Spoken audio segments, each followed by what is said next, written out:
offense stumbles again. They fall to the Montreal Canadiens 3-2 in a shootout. It's a point, but we'll explain why it's just not enough. That and a lot more coming up on this episode of the Locked On Islanders podcast.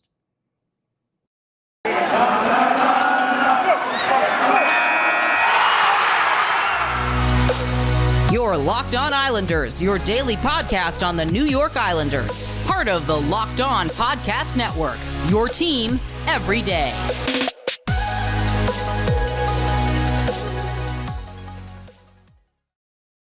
All right, everybody. Welcome to the Monday edition of the Locked On Islanders podcast. So glad you could join us today. And thank you for making Locked On Islanders your first listen every day. We are free and available on all platforms. Today's episode is brought to you by BetOnline. BetOnline has you covered this season with more props, odds, and lines than ever before. BetOnline, where the game starts. So, the New York Islanders fall to the Montreal Canadiens 3-2 in a shootout. We'll talk about this game and why right now it just isn't enough for the Islanders to come away with 1 point. They're about to head west for a 4-game road trip. We'll break down where they stand right now and why I may be ready to say that this team is just not going to make the playoffs this season. We will also discuss the passing of a New York hockey legend and talk a little bit about his impact on the Islanders franchise. And we will be also discussing the return of Josh Bailey to the lineup and a new Islanders forward who missed Sunday's game due to an upper body injury. We've also got our Islanders birthday of the day, a tough physical defenseman from the late 2000s. All that and more coming up on today's show. If you've got something Islanders related on your mind, if you have a question, a comment, or a topic you'd like us to talk about, feel free to send us an email. The email address is lockedonislanders@gmail.com. And if you leave your first name and where you're from, we're happy to mention you on the show when we talk about whatever it is that's on your mind. You can also follow the show on Twitter at LockedOnIsles, and you could follow me, Gil Martin, on Twitter at Ice Wars, NYR, VSNYI. We'll keep you up to date on all the latest Islanders news, notes, and happenings, and I am live tweeting during nearly every Islanders home and road game. So always great to hear from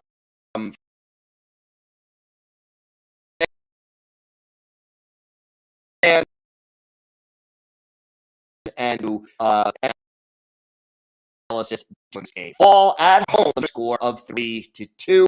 And this one was a tough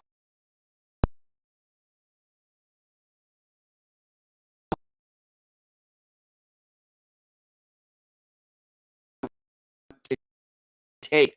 And you're hosting a team with the worst. Yeah, got a new coach, but they just had beaten St. Louis in overtime. That was their 10 game. So we're playing a little Martin St. Louis, but no, this is not the kind of game that you should be losing. And again, we are seeing too many patterns.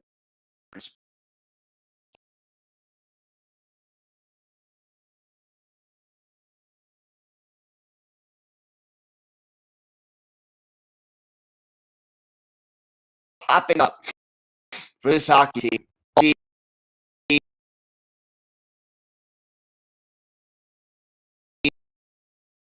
A goal period with just 1 minute, 11 seconds on the Islanders defense just went down a lot. Like if there's just a minute and a half or so of a period, they seem to take their foot off the gas. Maybe they are looking forward to intermission. Maybe they're gassed, tired, whatever it is. Too often we are seeing them giving up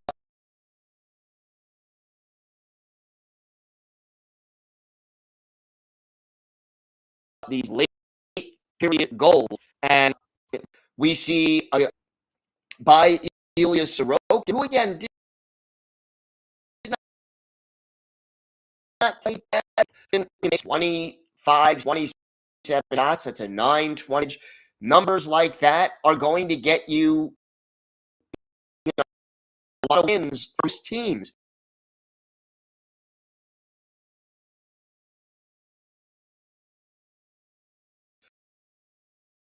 He only goes 2 goals.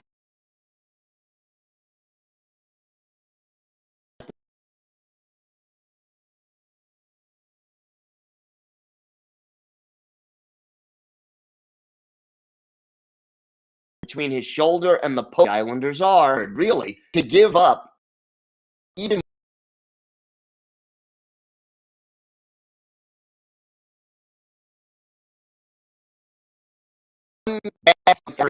it is you just don't think of a margin for error.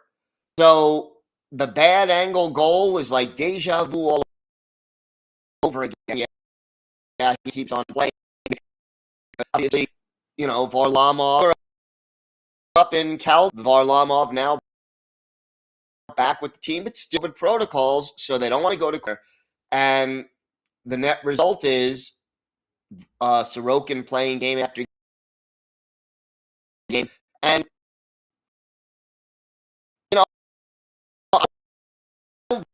they can't the soft goal a little too often as of late. Now, Josh Baker, who was out of the last game with an upper body injury, he returned to the lineup and assist.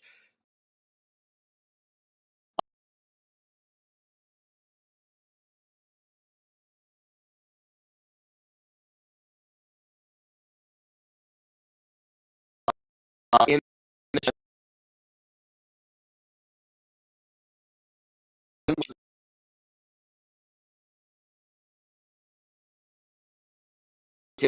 undisclosed upper, and picked up an assist. He had 4 shots, 2 hits. And even though he only played 12, which was 11th out of 12 forwards, we had a quote from Barry Trotz that Bellows is ready for full-time duty. And, are they trying to showcase him? I doubt it at this point. But looking good, going to the net, 4 shots in 12.5 minutes of ice time. That's impressive. And again, the assist, Bellows playing well for the Islanders as of late, but you really would like to have seen a little more with Oliver Wahlstrom in the lineup as well as Bellows. As for Kyle Palmieri, he scored 3 goals in his games, and Palmieri seems to have found a little bit of his jump for the Islanders. And look, through 29 games, he had 1 goal. He now has 4, but a step in the right direction, and the Islanders need Kyle Palmieri, who is here to be a top, to step up and create more offense. Thankfully, he is starting to do that. So, that at least is a positive thing. When we come back, we'll have some key takeaways from this game. We'll talk a little about a New York hockey legend who passed and his impact on the New York Islanders. And we've got our Islanders birthday of the day and a lot more, all still to come on this episode of the Locked On Islanders podcast. Today's episode is brought to you by your friends at Built Bar. This is the time of year I've pretty much given up on all my New Year's resolutions, but not this year. I'm sticking to my resolution to eat right thanks to Built Bar. It almost feels like it's not really a resolution because I actually enjoy eating them. Have you tried the Puffs? If you haven't, you're missing out on one of Built Bar's best tasting bars. Puffs are the first ever protein-infused marshmallow. They're fluffy, they're marshmallowy, they're not just a protein bar, they're a treat. And like all flavors of Built Bar, they're covered in 100% real chocolate. Puffs are a fan favorite. Listen to some of these incredible flavors: yummy cinnamony churro, coconut marshmallow, and banana cream pie. So good. These are going to be your new favorite. Most Built Bars contain just 130 calories, only 4 grams of sugar, 4 net carbs, but 17 grams of protein. Compare that to a candy bar, which usually has around 240 calories, 30 grams of sugar, and dozens of net carbs. At Built Bar, they're all about the taste. They make it taste delicious first, then figure out how to make it healthy. I don't know how, but they pull it off every time. Go to Built.com and use the promo code LOCKED15 to get 15% off your order. That's promo code LOCKED15 for 15% off at Built.com. Thanks again for making Locked On Islanders your first listen every day. Make sure to check out Olympic Hockey Daily, presented by Locked On NHL. It's a bonus podcast covering all the action in Beijing. You can find it on the Locked On NHL podcast feed. It's free and available wherever you get podcasts. So, a few more takeaways, and I'll go with some of the good things for now. In face, J.P. winning Zekas, winning 8 out of 2 big ones, but the Islanders had a dominant day in the face-off. But again, the problem overall, this team is not getting the offensive opportunities they need. Here you are in a game against the Montreal Canadiens, and they are starting early in Andrew Hammond, who hasn't played a game in the NHL in 4 seasons. 4 seasons. We're not talking about Martin Brodeur here. No offense to very well, but the Islanders made him look.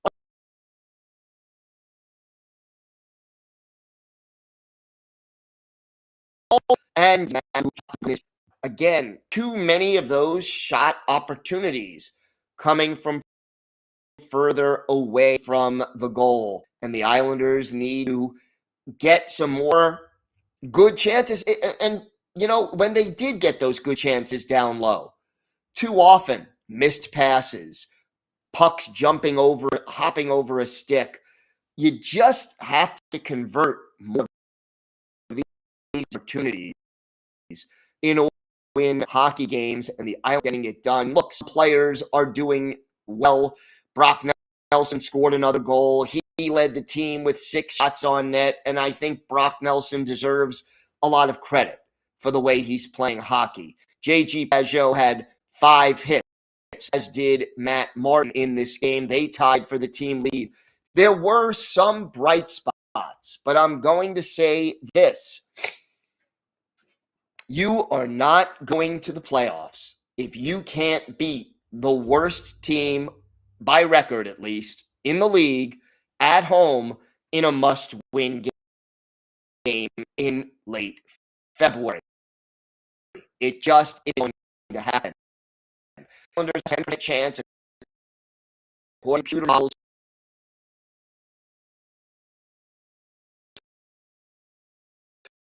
this year. They need to just get one there in order to qualify the playoffs. You've got to get those wins against Montreal's and Arizona's and Philadelphia. Right now, they lost to Buffalo. They lost to Montreal. Yeah, okay, you got a point. It wasn't a total loss. But these are the games that you need to get 2 points. And you can't do that. You just can't do that. So, you know, this team's chances of making the getting less and less with each passing day. And this 4-game road trip now, the West Coast swing, they're going to need to be almost perfect on it. And I'm not exactly holding my breath on that one.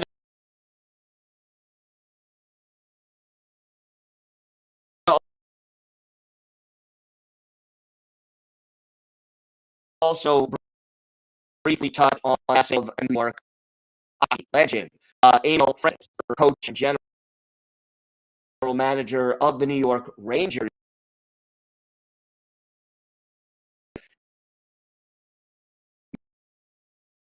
From the mid-60s to the mid-70s over the weekend at the age of 95. And you might, well, first of all, if it wasn't for some of the things. When he took over as general manager and head coach of the Rangers had been a dreadful team, and hockey in New York, in the New York metropolitan area, wasn't as popular because the team had been so bad so long. And Francis built the Rangers into a Stanley Cup contender and did a lot to build hockey from the grassroots up in New York City and the surrounding areas, formed a Metropolitan Junior Hockey League, and players like Nick Fotiu and Brian Mullen got their start there, and really increased awareness and the popularity of the sport.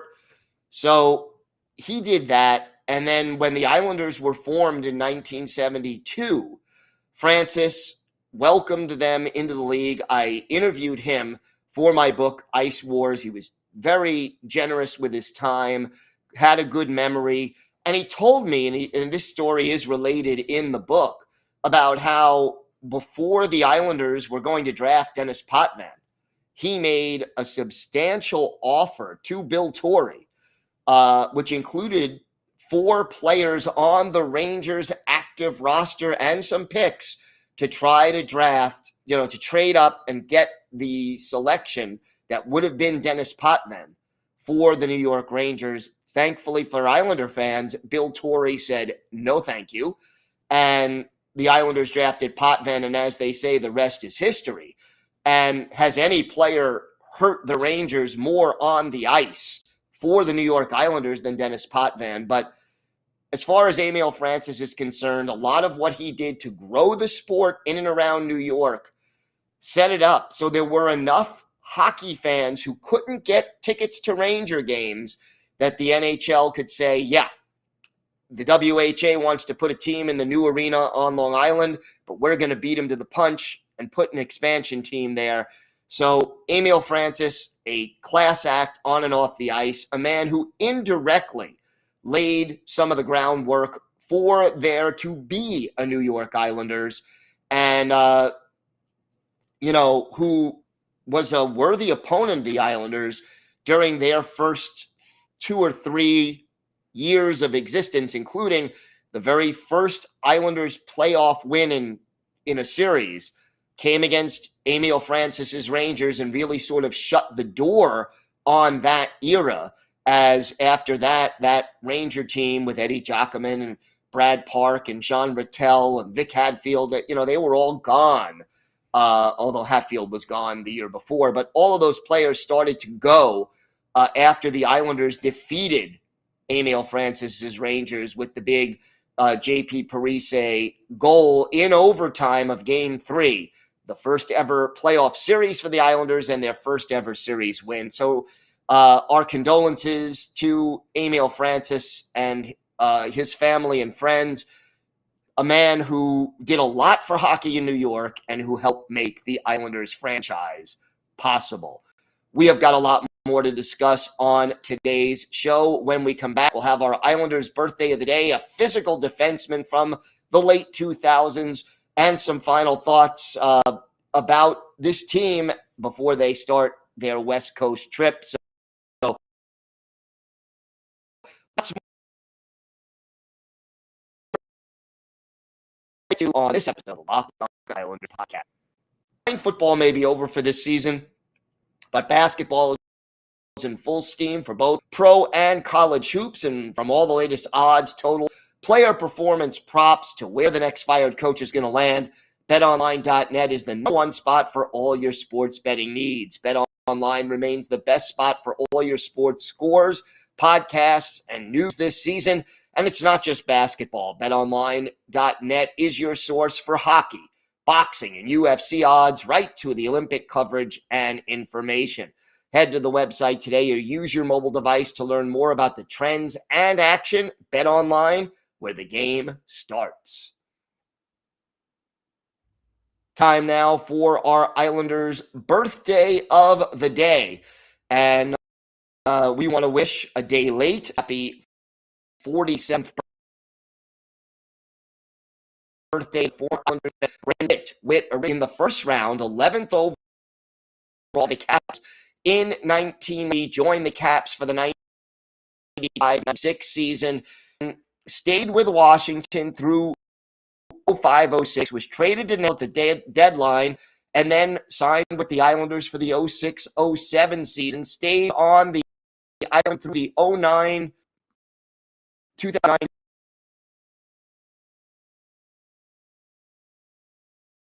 2008 and ending his career. 190 career NHL games with only 2,521 points, but defense was his specialty. He also had 1,424 penalty minutes, including 131 penalty minutes with the Islanders in his first year on the island. Played in 41 playoff games, scoring 4 goals and 5 points in those. 6'2", 223 out from in front of his goalie. He was going to do it. He was a tough customer, a leader in the locker room, and a very good member of the New York Islanders. We're going to go back and look at better games with the Isles. February 22nd, 2008. And this time the Islanders visiting the Carolina Hurricanes. Wade Dublowitz is the goalie for the Isles. Cam Ward in the net for Carolina. And it was the Islanders getting on the board first. Andy Sutton was off for high, sticking Mike Sillinger scoring a shorthanded goal for the Isles. His 12th from Trent Hunter and Radek Martinek at 8-11. But later on in the same power play, Eric Stahl scores for Carolina. His 27th, Corey Stillman and Ray Whitney with the helpers. After one period, Islanders won, Hurricanes won. In the second, the Islanders, shorthanded, start to pour it on with a bench minor for too many men on the ice. Richard Park scores shorthanded, his 9th from Radek Martinek. And then Mike Sillinger, his second shorty of the day, the team's 3rd, his 13th from Trent Hunter at 5:38.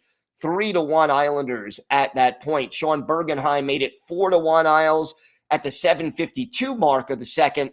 His 3rd of the year, Miro Chatin and Bruno Gervais with the assists.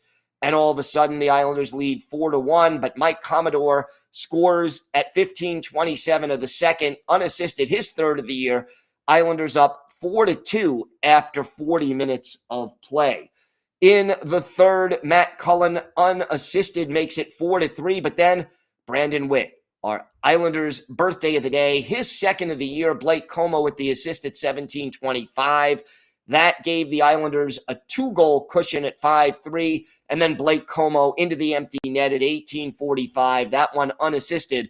Islanders skate away with a 6-3 win over the Carolina Hurricane.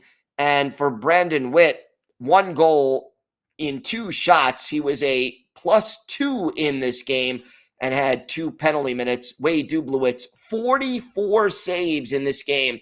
Islanders were outshot 47-31 in this one, but Brandon Witt with the clinching goal, not the game winner, but the clinching goal, and really just a strong overall game for Witt in this one. So again, a very happy 47th birthday to Brandon Witt. Sunday was his birthday. He is our Islanders' birthday of the day. Head west, and right now you got at Seattle, at San Jose, at LA, at Anaheim, and at Colorado. It's actually a 5-game road trip right here. Got to get at least 8 points to have any chance of doing anything this year. I'm not overly optimistic just because of this team's lack of consistency throughout the season. We have yet to see them fire on all cylinders for more than 1 game or 2 games at a time, and they just don't seem to have that extra gear to get the winning streak going. It won't be easy, but they've got to do it now, or they're just going to run out of time on what was once a very promising season. Thanks again for making Locked On Islanders your first listen every day. Now your second listen, Locked On Fantasy Hockey. Hosts Steele Roden and Flip Livingston help you become the expert of your fantasy hockey league. It's free and available wherever you get podcasts. We'll be back tomorrow with a full preview of the Islanders game on Thursday in Seattle, their first ever trip to play the Kraken in Seattle. So we'll have a full preview of that game on tomorrow's show and a lot more. Have a great day, everybody. Stay safe. And of course, let's go Islanders.